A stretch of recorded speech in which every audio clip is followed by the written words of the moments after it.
and I want to show you what I found. No, let's not start with this. Hey there, it is worm bin day again. What I'm going to do today is take this bin apart, see what's going on inside, and then set it up again. So if you need to know how to set up a bin or how to harvest your castings, this is the video for you. We're going to do castings first and then we'll set it back up. Let's get into this bin and see what's going on. Okay, so it's been about a month since I looked inside of here, other than just peeking in the corner real quick. I set it up, I got it all fed. It was all very, very happy the last time that I looked. And then we just have either had rain or very, very cold temperatures, which weren't conducive for doing this outside. So let's see what's going on. Now I have done one feeding since the last time that y'all were in here with me, if you have been in this bin with me before. We'll see what we have, and I do just stick food in the corner now and then. I have one little corner that I just kind of pop food in that. So we will see what's going on. I have stopped trying to control the doodle bug and earwig population in here. I found out that they're actually fine. All of the other little life, unless it is like centipedes or an abundance of ants, all the other little life in here is fine, and they actually process different things than your worms do. So it looks like they've cleaned this avocado piece out really nicely. This avocado is wanting to sprout. I'm going to set it aside. We'll decide about that later. All right. They're still working on this one.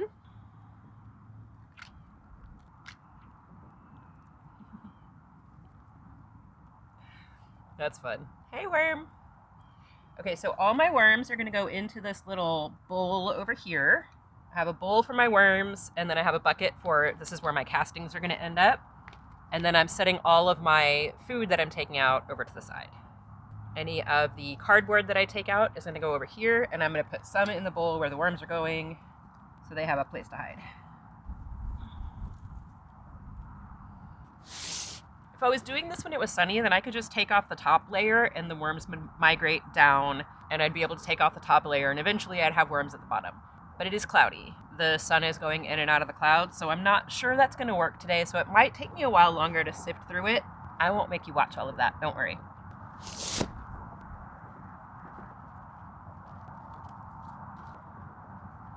You can see I use a lot of toilet paper and paper towel rolls in my worm bins. They are perfect. The worms love to break them down for you. I had a lot of cardboard in this bin.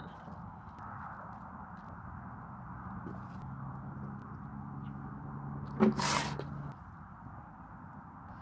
have an old apple that they're working on.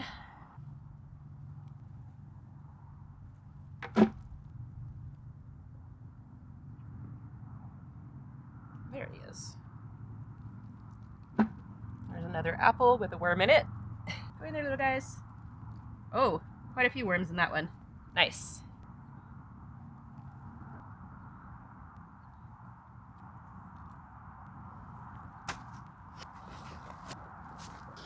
It's good to know that the worms are multiplying in here. You see that little baby?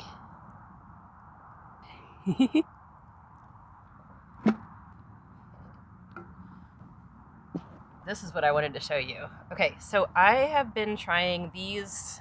This is what it looks like after being in a worm bin for several months. And it is these things. And so far we're getting them with Chewy when we order cat food cans. It looks like they're really liking these. They are tearing them apart, breaking them down, and I think it gives them little places to like go and be secluded. I don't know if that's important to them. Maybe they're not as introverted as me. All right, I'm going to carry on getting this all sorted, and I will be back with you shortly. This method is working pretty well, even with the sun playing hide and seek up there. I'm just kind of pushing the top layer over, and then I will scoop off some, and then the worms here should be digging down. If I just have castings and bedding, it's going into this bucket. Worms are going into my bowl, and then all of my paper and cardboard and then food are going over here. And this way, I'm just finding a few worms, and they should be migrating down. I know I said the pill bugs aren't a big problem, but if I find them, I am just tossing them out. because we have plenty and there will be more. All right, so see, it's just gonna go like this now. I can just scrape some off the top. And look, there's some paper. Here's a worm. And then castings into the bucket. Okay, see, a scoop off the top. And now that scoop's nice and clean. Then we move on. That was exciting. It took me about an hour because I dug through it pretty meticulously this time. And I want to show you what I found. No, let's not start with this. I found a lot more worms than I have previously. I'm going to set that one down. Now, I don't know if you saw or if you remember my October worm harvest. That was the one where it was my bin was recovering from having all the ants in it and having just multitudinous ant-based problems. And we have probably double the worms we had then. Still not a huge population, but good. But look at this. I'm going to focus that for you. Okay. All of these little bubbly looking things, and some of them look oranger or greener or browner, all of those little bubbles are worm cocoons. So yeah, we have all of these worms that are full grown. There are a lot of babies in there, and then we have a bunch of cocoons. And those were just a couple that I picked out. There are plenty more in here, and I know a lot made it into my castings. Let me show you that now. This is the biggest harvest of castings I've ever had. This is a 5-gallon bucket, and it's 75% full, I would say. It's about up to here. Look at all of that. Can you believe it? Look at all of this. And there might be a couple of worms in here, and I know there are castings in here, but most of this is just beautiful compost. I know I picked out tons of worms. I picked out any of the little pill bugs and earwigs that I could. They're not bad for it, but I just don't want their populations to be crazy. So this is a great haul of vermicompost. Let's talk about that for a second. According to Worms Eat My Garbage, which is on my bookshelf on Bookshop, that affiliate link is down in the description. According to that book, vermicompost is when they have mostly broken down the material, but there's still some plant material in there, some organic material, maybe some not completely broken down stuff. Basically, it means that the worms have been over it once or twice, but it's not all the way broken down. Whereas worm castings would mean that there is no available food left for the worms to eat. They've processed all of it a couple of times, which is never a very lovely thought, but they do, they eat and it comes out the other end, and then they eat it and it comes out the other end, and they eat it and it comes out the other end. Kind of keep going that way for a little bit. Here's a baby. So it just kind of depends on when you want to harvest. If you want, like, I don't mind having just some other stuff in my compost. There's some seeds in here that look pretty well rotted. If they sprout, they sprout. Not a big deal. There's another baby. Get in there, baby. If that little bit of plant material or some of these baby worms or the cocoons go into my soil and into a project, that is not going to hurt anything. That is actually awesome. That means that, you know, whatever I put this into will eventually have its own worm population, and it'll have good organic material for all of the other soil life to break down as well. All right, so that's what we got out of here. A big handful of worms, a whole lot of cocoons and baby worms, a good 3.5-gallon harvest of vermicompost. So what are we going to put back in? Let's take a look at that, because I'm doing things a little bit differently today. I guess I should have told you that from the start. Today, I'm going to be actually amending my worm bin when I put it back together. Let's start getting this put back together. It's kind of a surprise, but I'm going to go ahead and spoil it now. I am splitting my worm bins today. I didn't want to say anything before because I had to make sure that I had enough to do it.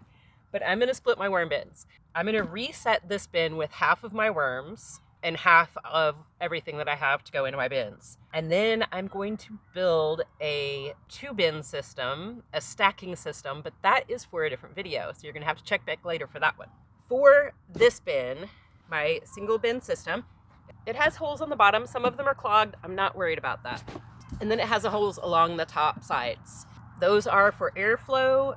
I have maybe found 1 or 2 worms on the ground, and I've been running this bin for 3 years next month. Yeah, 3 years next month. So that's not bad. And I really never have any kind of liquid running out the bottom. I don't keep my worm bin very wet, or I try not to. And I put cardboard on the bottom. So let me get that. So I'm just gonna put this little chewy cat food thingy down on the bottom. It doesn't make that big of a difference, but it's down there now. So, and then I'm gonna take one of these things that has the little bumpers in it and break it up.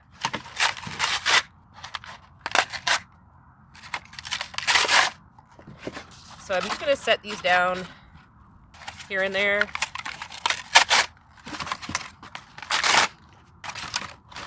I think that'll be good. Now, I don't have a paper shredder yet, so I just tear up packing paper. So see, I just have this, and I'm gonna throw some of that in there. And this is dry, and then I'm gonna put some of my wet material that used to be their bedding back in. Again, I am leaving half of my material out because I'm gonna make a second bin. I have some cocoa coir to go in. This is also pretty dry. I'm gonna see what food I have for them before I decide if I'm gonna wet this all down or not. I'm just kind of working that cocoa coir down in there.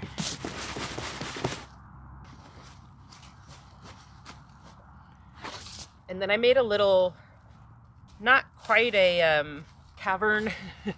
I just made them a little low area that I'm gonna put the worms into and their food into. I have a microgreen tray that I grew some sunflower micros in. I'm gonna throw that in there. I'm gonna give them one of their avocado pits back. Let's see, I'm gonna save half of their old food for the new bin. I'm gonna give them this apple that they were working on because they seem to be enjoying that one. They had a few corn cobs. I'm gonna give them some of those back. They'll take a while to work on those, I'm sure. A couple of avocados for them. All right, so that's it for their old food. I'll give them half a carrot.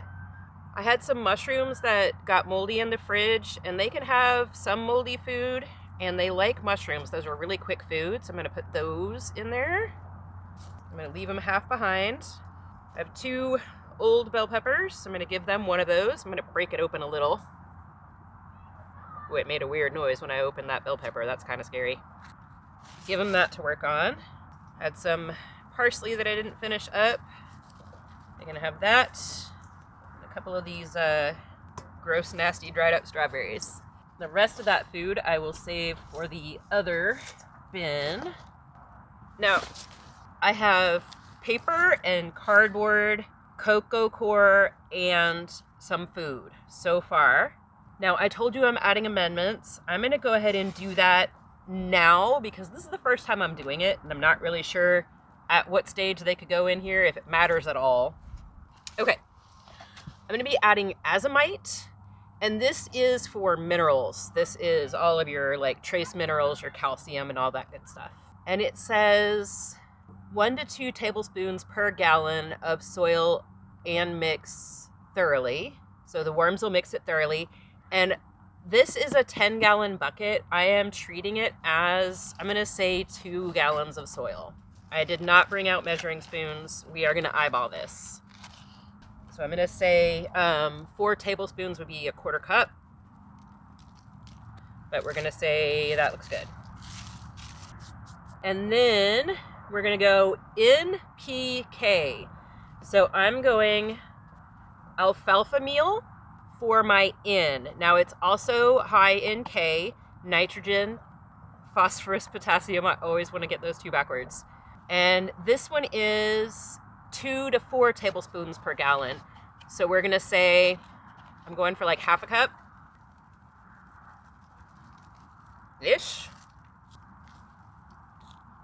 Now the idea of doing this is that when we put together a worm bin and let our worms process food, we don't necessarily know if we're getting some of those nutrients that our plants need. So this is how we're gonna make sure that we do it. Oops, I wanted to go to P next. I got the big box of one of them, and then just as like the small boxes run out, I'll replace it with a big box, but I couldn't afford to do them all this size all at once. This is rock phosphate. All of these are vegan, if that matters to you, and non-synthetic.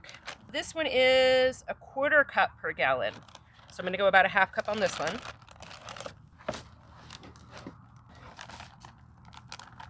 Let's see, that's a 1/4. Okay, something like that.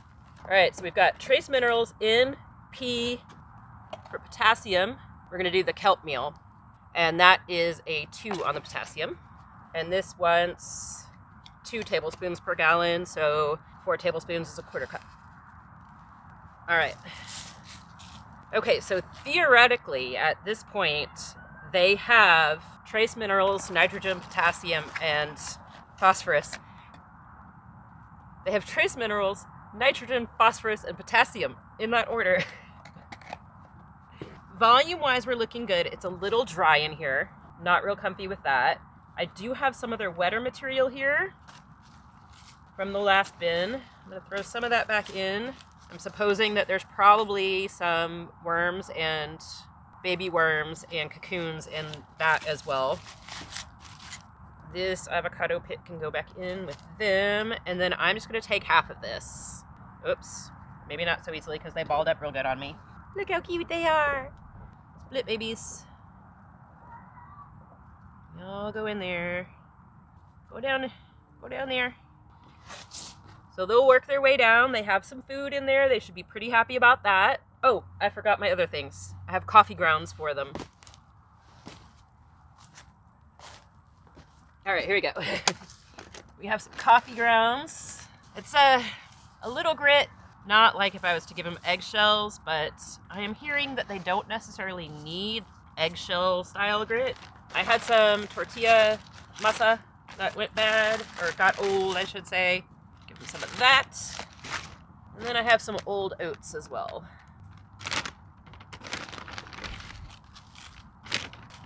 There we go. So they are all tucked in. I'm going to give them some more cocoa coir just to kind of bring their level up a little bit. And then I'm just going to give them really light water. Here's what I do about the water situation. I get their bedding just damp because their new food has moisture in it that is going to break down, especially those mushrooms. So I don't want to over wet them, then they can't breathe. So I just lightly wet it. In a few days, I'll come back and check and see how their moisture is. I will add in more wet food if I need to, or I'll spray the top of it or something like that. But for now, I'm just going to give them a little bit. I am going to give them back a handful of their compost just to get some of that inoculated with all the good bacteria and whatever that they had going.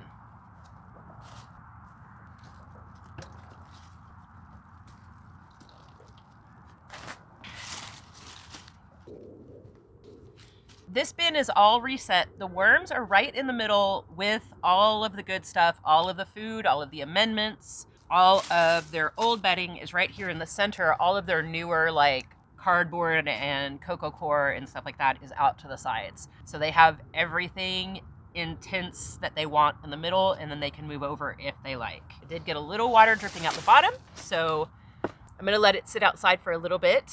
I am gonna get the lid on this so they don't have all that cloud-covered sun beating down on them. And then I'm going to get to work on the stack system, which will be a different video, so be sure you check back for that.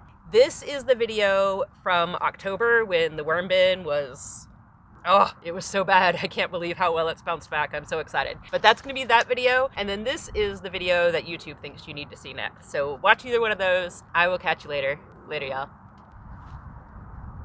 I've lost the lid.